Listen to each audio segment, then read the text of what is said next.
Welcome to the ICE podcast, supported by the US Soybean Export Council, an initiative to enable the cold chain industry of India to be future ready.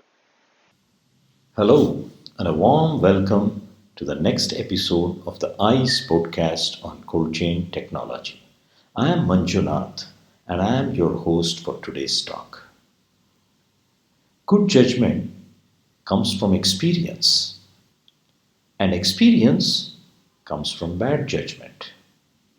In terms of business, a bad judgment can result in colossal losses to business as well as the misery of living with a badly designed solution or a bad decision. So it's important that we take good business decisions. Often, good decisions are well informed decisions.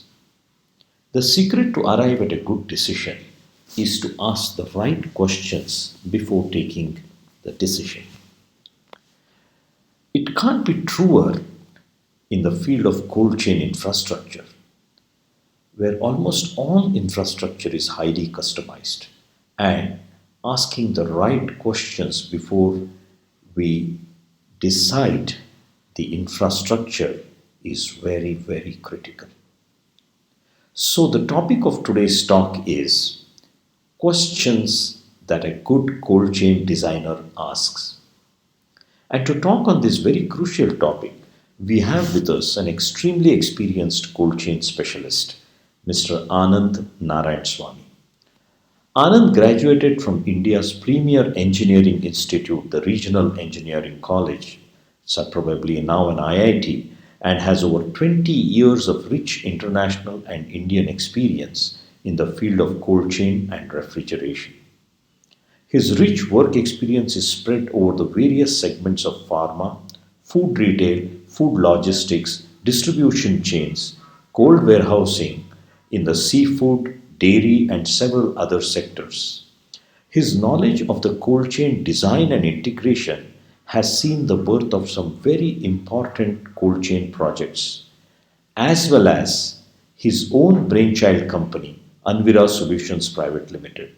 Anvira is a highly rated integrator company that establishes cold chain infrastructure for various entrepreneurs. Anand is the founder director of Anvira.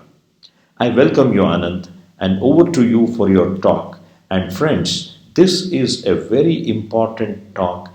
Please note if you need any support for further support, please get back to us for any questions. Over to you, Anand. Hello, friends.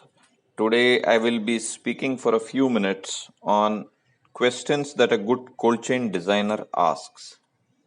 At the outset, let me thank the organizers for conceiving and implementing this brilliant idea of trying to connect the originating and consuming stations of such important information. Most of us would have heard this statement. If you ask the right questions to the right people at the right time and in the right manner, then you're most likely to hear the right answers. This could not have been more apt than for designing something as critical as a cold chain facility. Now, why I call this as very critical? It can really mean life and death in some situations. For example, a life saving pharmaceutical product can lose its potency due to storage in an inappropriately designed cold chain. I am sure that such a spine chilling start to this topic will surely raise people's hairs and consider this as one of the most important and critical aspects of a cold chain facility.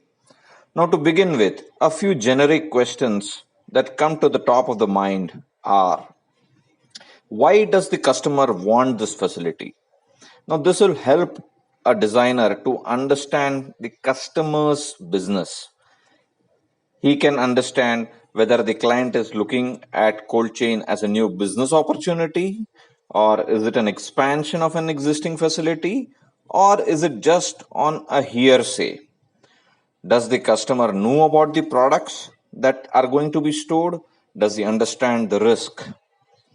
Now, second question can be, what is the purpose of such a facility?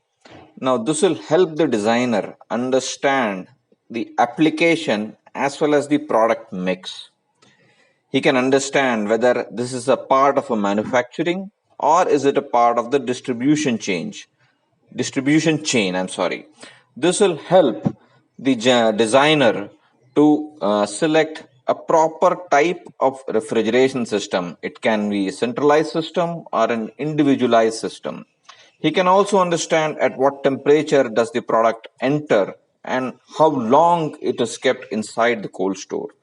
He can also understand, does the cold chain involve freezing? Now, this will give an idea of the refrigeration capacities and the technology needed. One very important input to be taken from the customer while designing is whether the product requires pull down or only holding. This is very important as the refrigeration capacities for a pull down vis-a-vis a holding application is vastly different.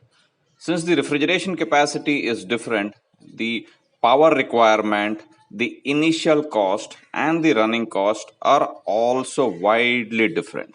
So it is a very, very important parameter to be kept in mind. He can also ask, is the product stored in bulk or in pallets and racks? Now, this will correctly help in sizing the storage areas, the aisles, the passages, and also help in defining the product movement. The next question can be, how much does the customer intend to handle? Now, this will give an idea of the quantum of storage.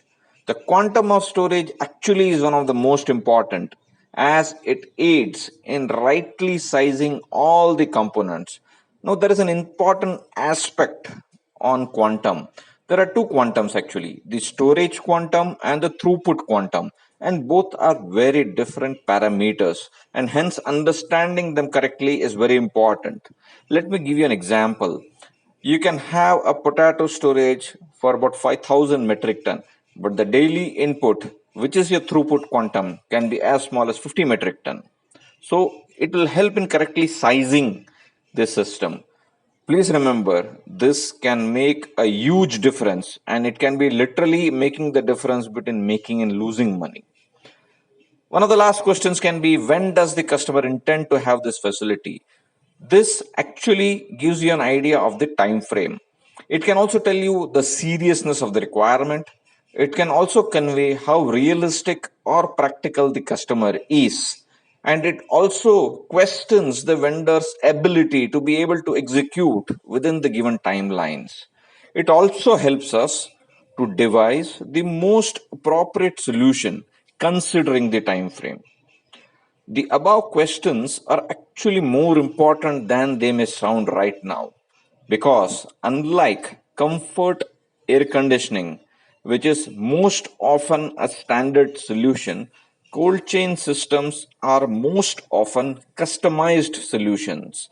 For example, high relative humidity is considered to be very good for fruits and vegetables, but it is near fatal for a vegetable seed. Now, once we get the answers to the above questions, a designer can prepare the basic design for a facility. And let me highlight the main components of any cold chain facility. Thermal insulation envelope. This basically consists of all the sandwich panels and the insulated door systems. Second will be refrigeration systems, the equipments for cooling, humidification, dehumidification, the electricals related to the cooling equipments, and also their controls. We can also have ancillary systems. Ancillary systems can include lighting, safety devices, material handling system, and product storage system. We can understand more about each of these above three components sometime in the future. Thank you. Jai Hind.